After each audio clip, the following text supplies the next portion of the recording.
Ladies and gentlemen, we're here. We're going to have the review of the St. Louis High School Champions League. The girls did it again, boy, I'll guarantee. Well, we had a preview. I don't know what you did with your notes, but did they come up with the review? Yeah, I think so, Kev. I think the preview laid things out pretty well for the semifinals because the games kind of went the way I thought they would, and we didn't know who the final would be, so we couldn't really pick two teams and talk about them particularly. But I think we got the two better teams in the finals, so that was for sure. Yeah, and Koryezu, they won 2 years ago. They won the Class 3. Last year, Class 4. So, I mean, this Class 3 it's not like, a step child you never, see or anything. No, I mean, boys the same way. Yeah, well, there you go. Yeah. Yeah, so jumping ahead real quick, the final was between Koryezu, number one in Class 4, and Fort Zumwalt South, number one in Class 3. So right there, you had both number ones, which is what the Champions League is all about. Who's the best team? Right. Forget about classes. Forget about any of the leagues and conferences and everything else. Bottom line, who's the best team? Yeah. That's what it proves. And, the St. Louis High School Champions League staff puts it all out for the Champions League for the girls, for the fans, because we sat in the sun while all the fans were in the good shade, man. It was a hot sun too. 5:00 game. I think that probably close to the hottest time of the day gets to be around 3 and 5:00.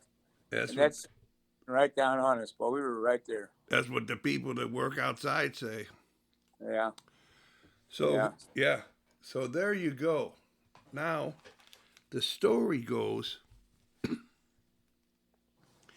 You said some gems that I put down. I didn't want to do the what's it call it, the play-by-play because we were sitting over there with the players. We got to be away from them, man. They can't be hearing it. And the other thing was it just didn't go. I knew that we had the preview, which only is followed by the review. You're such a quick learner. Yes.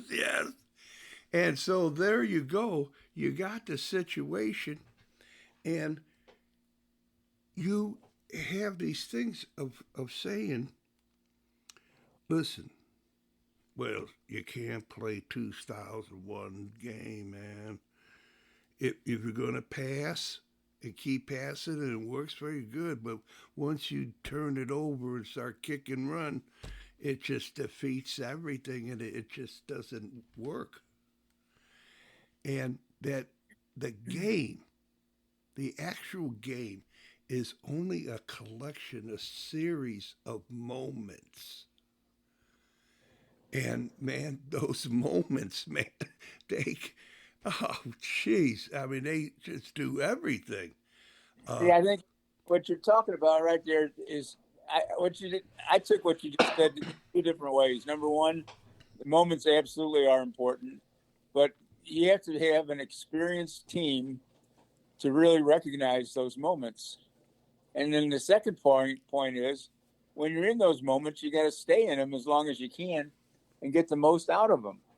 And what you're talking about, playing two styles, we talked about this a little bit yesterday after the game, which I would characterize Zumwalt South, because part of their game and I've been very impressed with it, is how they have the patience and the poise and the ability to play out of pressure situations by passing the ball. They seem not to be rattled when they're pressured. They seem to be able to hold the ball and find an open player and then connect that player with a pass and then move on from there. And they do it very well. And they do it from the back end all the way out, all the way up. But then there's moments where they get into the panic mode where they're just kicking the ball downfield. They play with one striker, and that striker is responsible for the whole width of the field. And that person can only cover a certain area of the field. So there's more room for error than there is for accuracy. And you got if you're going to play one striker, you got to pinpoint your passes and your target your releases to that player, not to anywhere in the field. And so many of Zumwalt South's attacks, quote unquote, where they played the ball upfield hoping to find their striker, missed, and then they're back on defense right away. When they did find the striker, they were a lot more successful, honestly. They had Corriese a little bit on the ropes when they connected with the striker because the striker was good enough to keep the ball and take people on and advance it.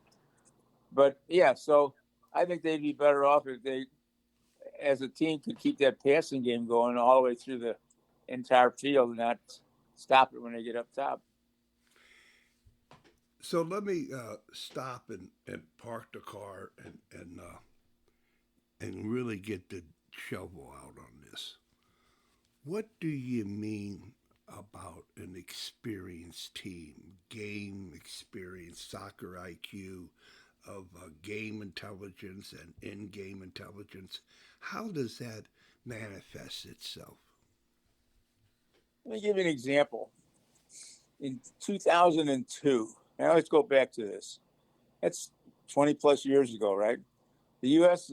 had the best performance in the World Cup that they've had in their history, and they ended up losing to Germany 1-0. And during the course of the game, Landon Donovan, who was a young player at the time, had a semi-breakaway, had a chance to score point blank on the goalie, and he missed. And Jurgen Klinsmann, the ex-German international player and a coach, and at one time a U.S. coach, was doing the commentary on the game, doing the color commentary. And his comment was, I understand exactly why Landon missed that play, that goal, because he's not had enough experience at this level with that kind of a moment. So to answer your question, you've got to have time in place, given the level of play and given the type of play that you're going to have, to be able to be successful doing it. Because you can, it all has to do with a couple of things. Number one, the obvious thing is speed of play, speed of action. How quickly can you do something? But more importantly than that, it becomes speed of thought. First, you have to have your thought process has to be increased, and you get that when you play higher level. And then secondly, that thought process has to transfer down into an action, and your action has to be done in the right time, in the right way, at the right place. And all those things happen when you're in those situations enough to know the time that you have or don't have. Given another situation for Landon, same opportunity, different opponent, different level of play, he'll probably make that about 8 or 9 times out of 10. But at the level he wasn't going to make it. He didn't make it. So in the same way, all the way through the ranks. I mean, we all know that you can have a team can have a great record, a lot of wins, a lot of goals scored, everything else, and you look at their sheet, so to speak, and who have they played? What level of teams have they played? And the teams they played, do they have winning records or losing records? Are they teams that most anybody and everybody could beat? What does it mean that they beat those teams when everybody else beats them as well? So you get a false impression sometimes with numbers. Numbers can give you a very, very false read on a situation. So you have to, 2 examples. One team might have be 15-0, and the other team might be 10-5. So right away, it's like, oh, 15-0, man. No, but you can't get better than that. And 10-5, well, you know what? You lost half the games you won. You won 10, you lost 5. But then you look at the competition, and the team that was 10-5, if they played the same schedule the other team played, they probably could be 15-0 also. But what would the team that was 15-0 be like if they had to play the schedule from the 10-5 team? Could they be 10-5? Would they be 10-10? Would they be under 500? You know, so that's the issue there about experience and the moment. When it matters is what do you base what you do on? You have to base what you do on what you've done. So what you've done is who you played, the level you played at, and the result that you get.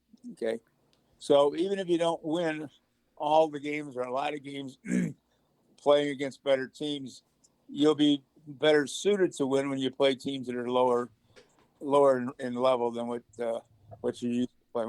When you play down after playing up, you're usually going to be much better off playing down and winning than the other way around. If you're always used to playing down and you got to go up, that's a tougher challenge, much tougher challenge.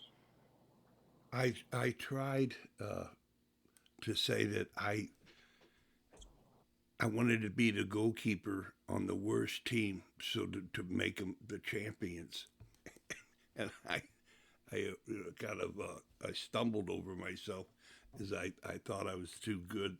Yeah, I was better than what I was, and that whole idea behind resilience is that when you play just to play down, it ain't going nowhere, no how for anybody. But when that game yesterday, that was, I mean, a life.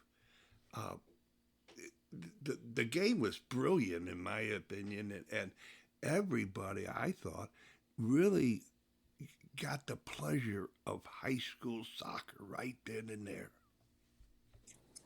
Oh, you're 100% right. And let's go back to Wednesday to the semifinal games. Oh It's yeah, very well played games there. yeah. In the opening game, we had Coriezu and St. Dominic. And unfortunately, the score line did not really indicate the level of play in the game. The final score was 5-2 in favor of Coriezu. Maddie DiMaria getting 4 goals. The third goal was her 100th career goal, which was really special. And the fourth one starts her on a new record now, record chase. It was her 101 goal, first goal after 100. But the story behind the game was simple. It was this: even though Dominic's got beat 5-2, Dominic's had a sitter, as we call it, in the first 10 minutes of the game and missed. Okay, so that could have put him up 1-0. Coriezu got a penalty kick goal. Give or take penalty kicks. Some are called, some aren't. And then Coriezu got a third goal, almost the last kick of the first half. So you got one team missing a goal early in the game, another team getting a goal late in the half. Those are all momentum shifts, big time momentum shifts. And then Dominic's hit the crossbar a couple of times in the second half, and it was a 3-1 game, but it was still a really tough back and forth game where the game was still in the balance. And then the fourth and fifth goals were deciding goals. But sometimes you can be misled by the scoreline because the game can be a different story altogether. And that one, I think, pretty much was. In the second game on Wednesday, the Nearings Hall and Zumwalt South game played out pretty much the way I thought it would.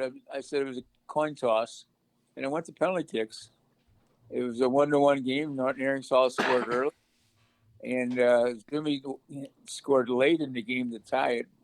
I mean, the game was almost over before they tied it. And then went to PKs. It's overtime?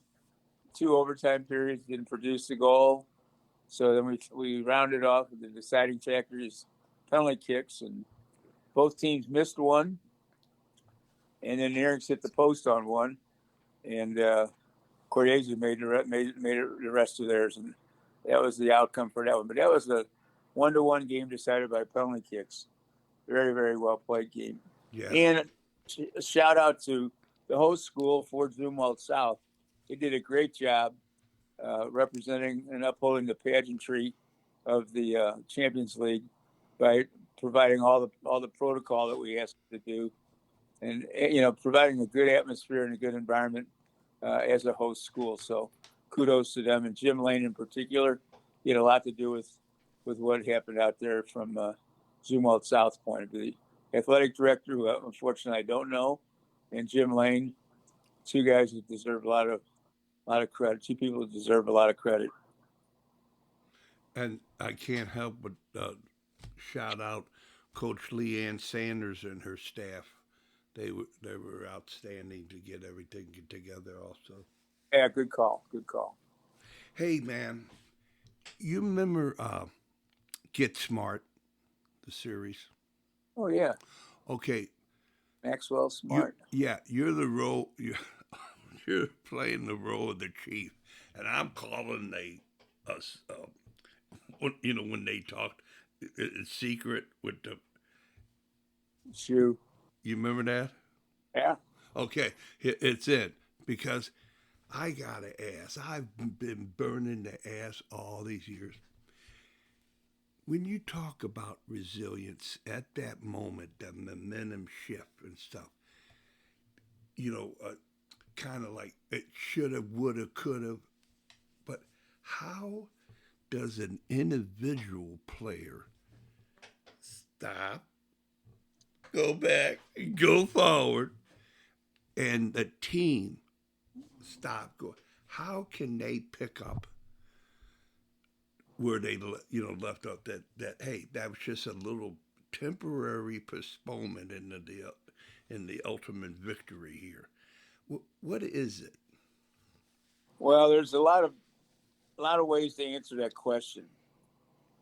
I think the simplest way, which is kind of the easy way out, is that's based on every individual's person's characteristics, their qualities. That comes from the individual. Now, that's too easy of an answer, right? But that is the bottom line. Now, how can you, if that isn't the case, how do you get it? How do you get that to occur? Well, it takes a lot of different combinations of factors, and one of which would be you have to build up in your individual player and your group of players and your team the concept and the belief that if you keep doing what you're doing and you're doing it right, you put in the work to make it happen, that without doubting your ability for the outcome, that your hard work and your belief in your system will pay off.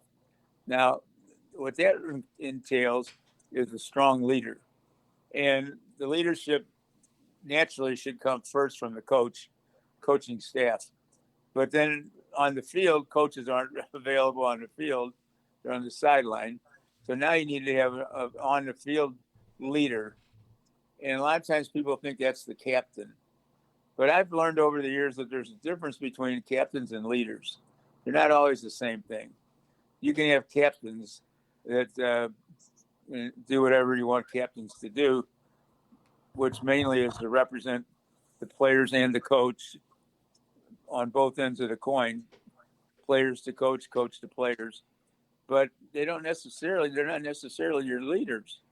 I know from experience, I've had teams before where I've had captains and I've had leaders, and they weren't the same person. Sometimes they were, but not always. So you got to identify your leaders, and you do that in paying attention to detail, the little things. When you're in training sessions, and you're doing a small-sided game, or you're doing a drill, or some kind of competitive activity, who are the ones that just refuse to lose? Who are the people that refuse to lose? Everybody wants to win. That's a given.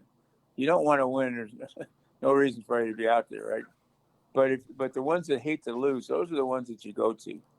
So to get back to your question about resilience, if you're lucky enough to have enough people that hate to lose, that's your starting point, and they'll take it upon themselves to get everybody else in gear. in the world of soccer, a lot of people talk about Manchester United in their heyday when they were talk of the world, and maybe one of the most significant and impactful player they had may not have been their best player, but he was the player that made the biggest difference, and that would have been Roy Keane, the midfield. And it was simply because you didn't want to get on his wrong side because he'd make you wish you didn't, and that was because he had that never quit attitude. He wasn't going to quit, and he wasn't going to let you quit. And if he felt like you were letting the team down, he was going to let you know about it in no uncertain terms. So that's the kind of leadership and hate to lose mentality that you got to have. If you have that in a team, it's important for coaches to recognize that and foster that and make sure that is portrayed in the right way. And the right way is that they don't become bullies about it, but they're doing it in a way to motivate and inspire the team to stay in the fight until the very end and always see a chance to make a difference. Always see a chance to turn it around. Wow, man. Okay, so there I go. I'm there, and I see it, and I say, man, that's just like deja vu all over again. I says, in the 70s, I was look on the side. I was one of those Chicago teams was playing like Big Four or Hams or somebody over at SIU, and they had this little winger, and I mean he had all the rhythm of everything with the ball off his thighs down on the ground. He was running faster, and he was a full body ahead of everybody running all steam to chase after him. And I saw it again with Maddie DiMaria, ladies and gentlemen. I mean, she could run faster with the ball than most people can just run without it. Maddie DiMaria is worth the price of admission. Just even watching her warm up, I paid a lot of attention to her yesterday warming up. Every little thing she does is different. You know, I mean, you want to. There's a player that's at the highest level she can be right now in her age group. So playing on the national team and doing well. I mean, not being on the team, but playing regularly, getting results, getting goals, and credit to her upbringing. And I'm sure that she's had a lot of help along the way from her immediate family because both parents were former players. She's got siblings, a sister and two brothers that are all high level players. So she just can't get away from it. That's for sure. But I would imagine, without knowing it, I would imagine her goal is, hey, I've got a lot of competition in my family. Wouldn't it be nice to be the best of all of that? That's a heck of a challenge. And I know her dad, Jeff, because he played for me, and I know what he's all about. And I know how he got to be that way. His dad pushed him. And, you know, he's turning around pushing his kids. Wow. But that's get it done. I mean, I remember, let me tell you a quick story on Jeff DiMaria when he played for me. He had a thigh injury on his right thigh. And it was an injury that was going to keep most players out for a considerable amount of time. But Jeff wasn't going to have that. And so his response to that, and he was a right-footed player. His response to that was, well, I'm just going to have to play left-footed. So he played the better part of the year as a left-footed player so that he wouldn't further injure his right side of his body, which had a little bit of an injury to it. So he played left-footed all year. Wow. But wasn't not going to play. He was not going to not play. So he made an adjustment. Yeah.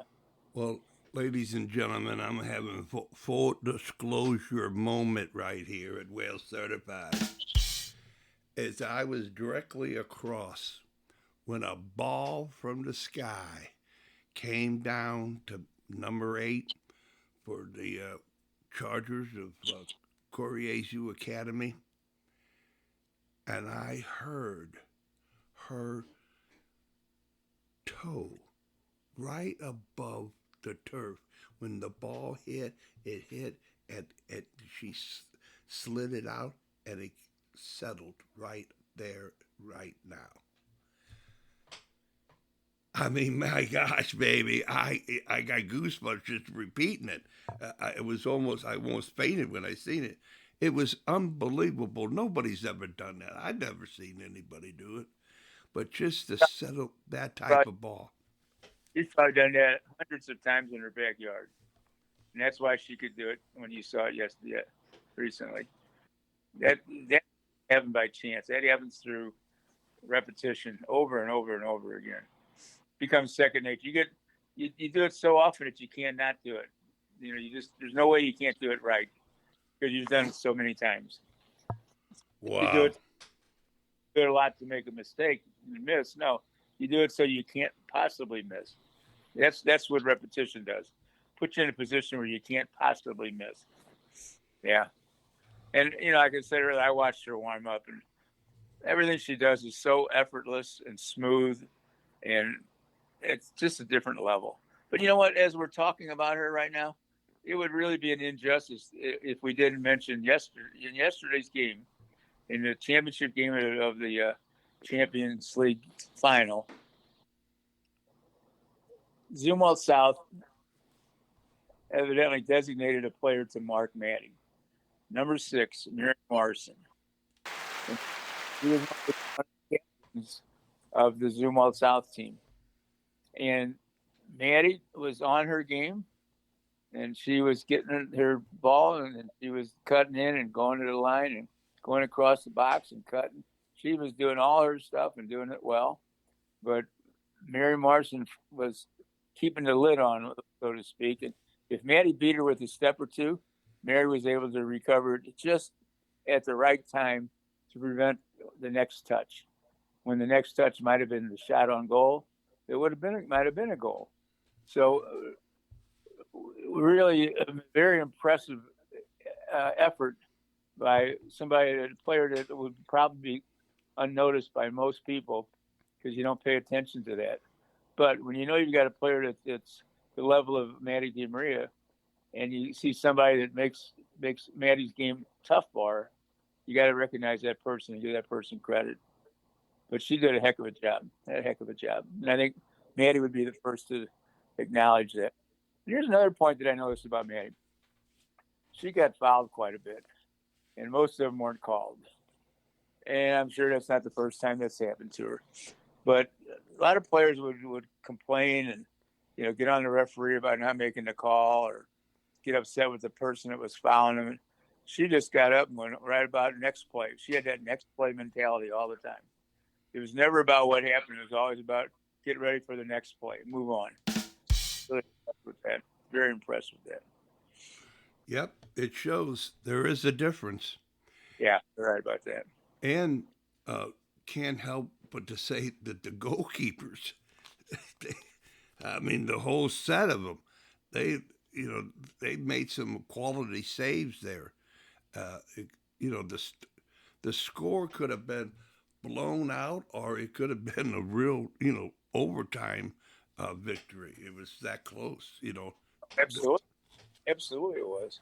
And you're right. Both goalies, there were 2 or 3 times where the attacker was in point blank, thinking, okay, this is the goal. And every time the goalies came up with a save. Yeah, absolutely, 100%. I think that the bomb hit the goalkeeper in the forehead, which kept her from getting a concussion. I mean, my God, man. Wow, huh? Yeah.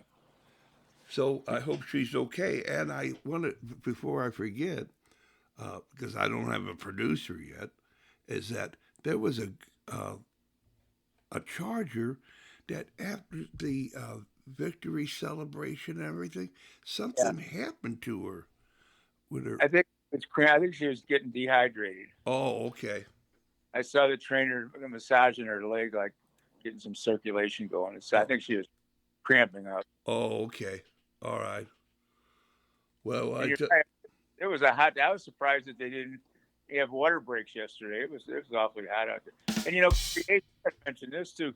Corriese played Wednesday in the semifinal against St. Dominic's, and even though it was a 5-2 score, it was a game that was back and forth, and it was a full game. I mean, it wasn't over till late in the game.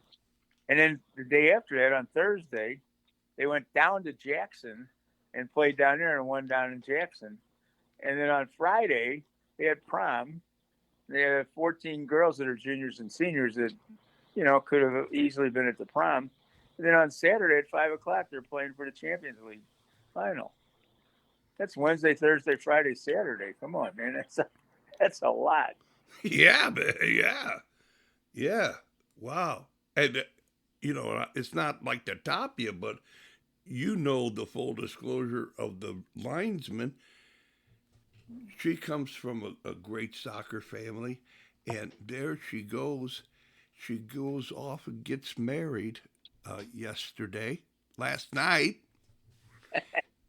and she's with baby for a couple months, and they needed her, and because somebody else, blah blah blah,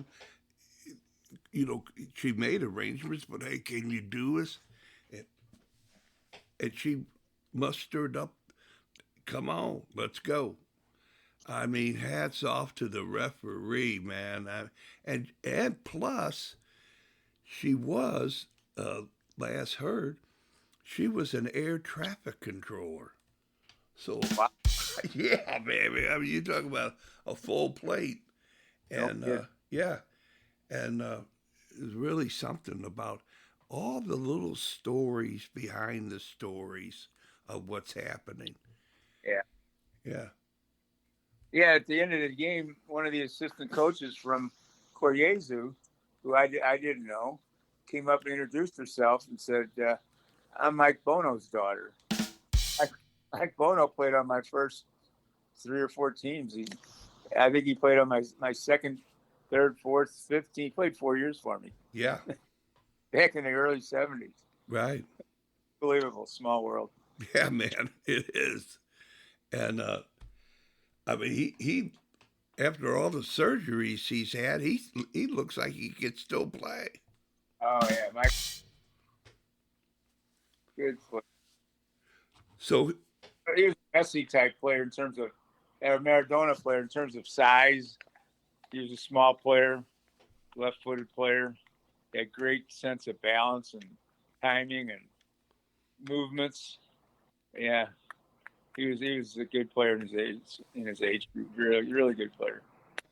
okay, so I only have one more question, and then put it right on you, the lazy Susan, around you to get what you want to bring out. Is that you talked about it earlier? When Maddie gets the ball, she goes to the end line and she keeps the ball in control and dribbles the end line and does something there.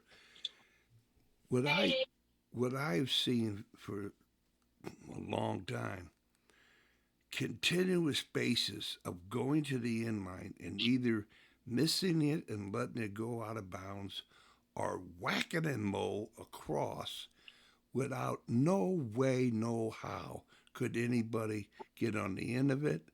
And usually it hits the side netting or way high and wide and not so handsome.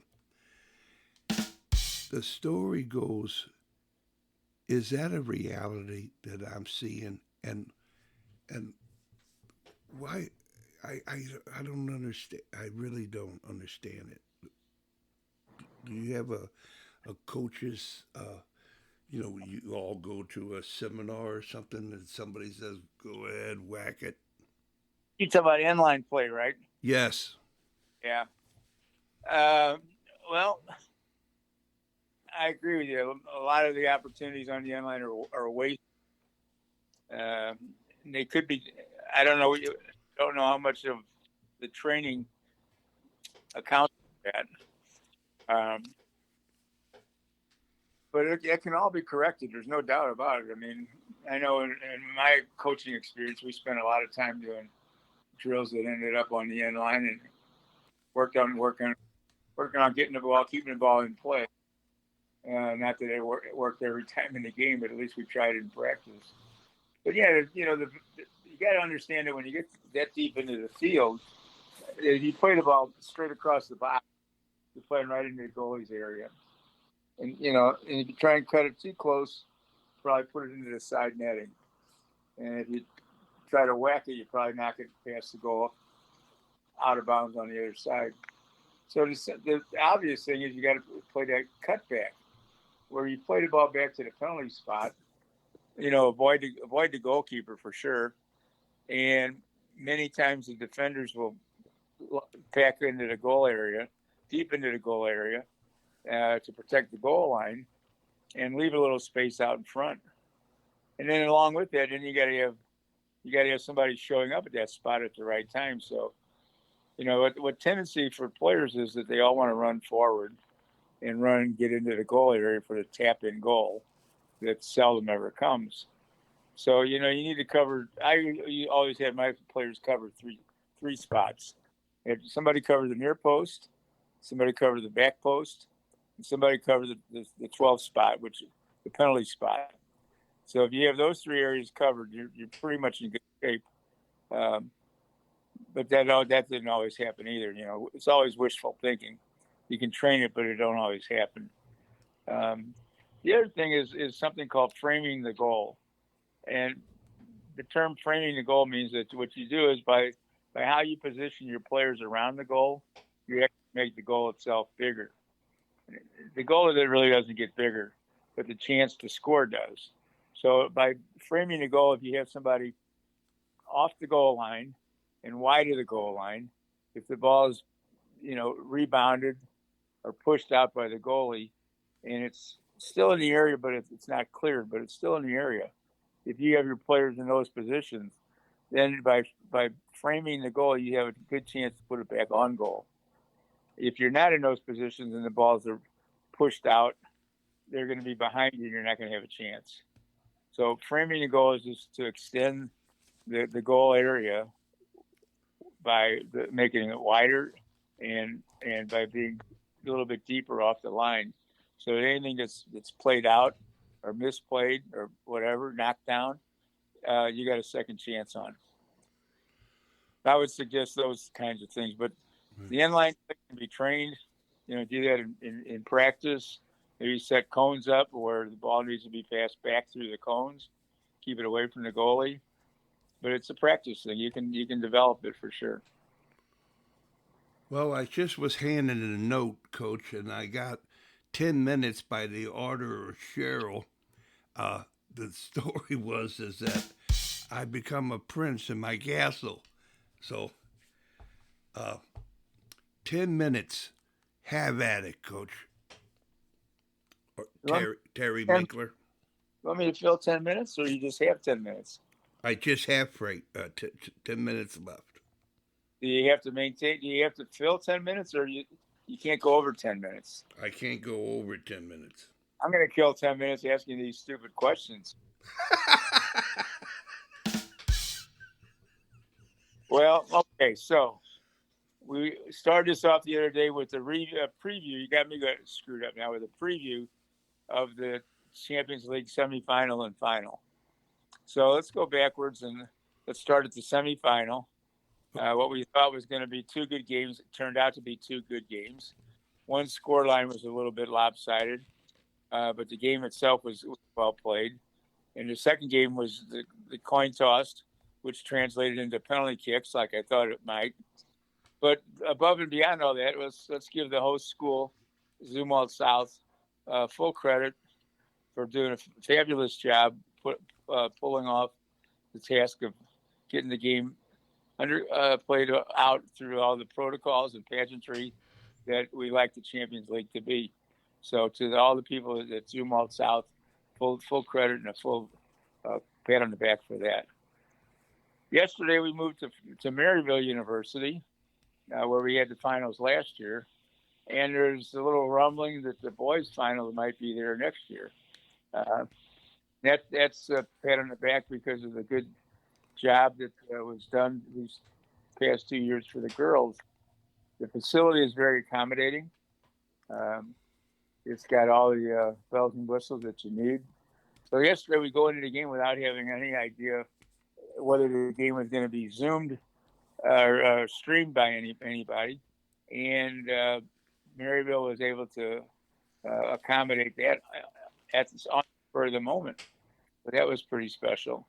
I'm not sure that boys facility. I think it might be able to do that, but I'm not. But I know for sure that Maryville can. So Eric Delabar was very instrumental in helping us at the Maryville facility. He met us there yesterday, like he did a year ago, and made sure everything was set up and ready to go. And a special shout out to Steve Hudson, our champion athletic director, who has a full-time job as an athletic director at Clayton High School. And he's got more than his share of activities and duties to maintain at Clayton High School, but he still finds time to help us out and help us in a big way, huge way. I mean, anything that Steve can't find time to do and help us with. So we appreciate all that. And all the staffers, Greg Keller does a great job of organizing everything for us, and everybody else that's on board. So we're 2 years into the Champions League, and I think they've been 2 good years, and we look forward to the boys' competitions next fall. We've already got the 16 teams. I don't think we have the dates yet for the games. That's still to be determined. But we're off and ready to go for year 3. So, Kevin, go ahead. So I got you 10 more minutes. Right now, you have 10 minutes left. 10 minutes now. I thought I just took about 8 minutes right there. What? But I regained my control here, and I added on. I got 10 minutes. All right. Yeah. So now, what, the girls' season isn't over with just because. No. So, yeah, they still finished. They still got the rest of their season to go, culminating in state tournament play. Probably end of May, I guess. Early June would be the championship. So we stay tuned with that, and you've been doing a good job of keeping everybody up to speed on that. So I'm sure you'll keep doing it. So we still got the whole month of May to deal with the girls' high school.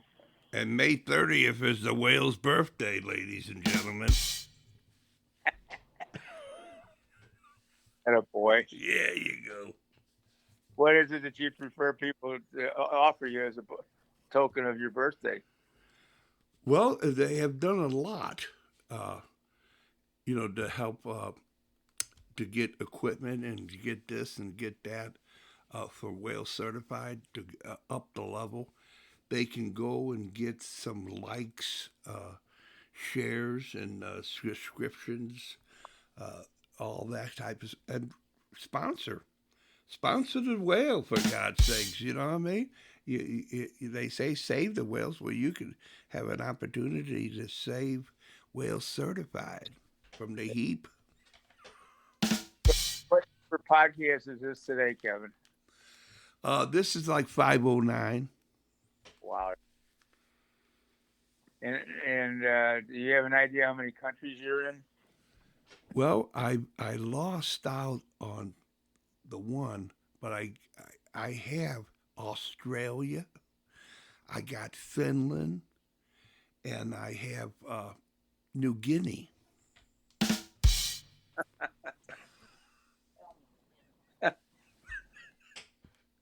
Plus England, of course,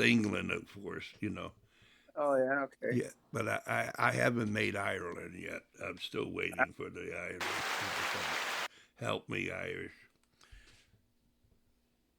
All right. Well, so which one did you lose out on? I forgot, but I knew that I did, but I didn't write it down, and I forgot because I don't have a producer. Ladies and gentlemen, Whale Certified needs a producer. All right, Wales. I think we exhausted everything we're going to talk about today. Okay. So the whole story is that the whole game of soccer is very subjective. But I believe that this was a very entertaining and informative preview and review of how to go about analytics, to analyze what is happening and what you need to put the platform on to be able to do the deal, to close the deal. Is that, if you were a first time listener, would you agree with that statement, Terry? Yeah, I think so. I think so for sure. Yeah. I think the preview was good, so people would know what to look forward to if they were going to go to the game. You know how to watch the game, and if Yeah, you missed the game, maybe our review gave them a little bit of a picture of what the games were like. Yeah. man, because I'm telling you, it was really nice to look across and see the people in the stands, in the seats, and then up behind it, everybody on their fence, you know, leaning against the fence, watching the game, you know, and Big difference between where the boys play and the girls play is that fence you're talking about. Because at Creve Coeur, where the boys play, the fence is right around the field itself. So, and the bleachers only hold a limited amount of people. So I would bet there's probably more people lining the fences, and the fences go all the way around the field. So you got both sidelines and both end lines. So you got four sections of fences, and three of the four sides are usually lined with people. The far side, which would be opposite the bleachers, is where the team benches are, and normally there's nobody over on that side, but all the other sides are pretty full. Now, in Maryville, you've got a nice section of bleachers, but the fencing is above the fencing is really outside of the stadium itself. So it's a stadium concept. So the people on the fencing at Maryville are much further away from the game than they are at Creve Coeur. Um, but it's hard to gauge. But I would say that the bleachers at Maryville would be probably hold a little bit more than Creve Coeur, and Creve Coeur might have more people along the fencing than Maryville. But given all that, I mean the boys seem to have about the same number of people both years, as did the girls. I think yesterday's game, once it got going, people started showing up. By the end of the game, I think we had as many people yesterday as we had last year. So that's good. well, far as Wales certified, when you're out and about, go out to Maryville and watch the Saints play. And if you see that Eric Delabar, say, hey, you're Wales certified. And then when you go, you're out by Clayton, go across the high school, across from the high school to Gay Field and watch the Greyhounds play soccer. And when you see the athletic director, Steve Hultzen, you say, Steve, you're Wales certified. And if you see us about, say hello. You do autographs and karaoke with people, don't you? Karaoke. I do karaoke with people. I haven't. It's possible. All right, that's right. Okay, Terry. Hey, man, thanks a lot for being you. You have kindness and generosity all the days of your life, and hats off to you, man. I don't know that I could be anybody else, so I'm always going to be. I guess. I Right. like you. All right, man. Enjoyed it. All right, then. I'll wrap it up, send it out to you, and we'll do another one. All right, you big lug. All right, ladies and gentlemen, this has been Whale Certified, and really, you too can be Whale Certified if you only would try. Bye bye.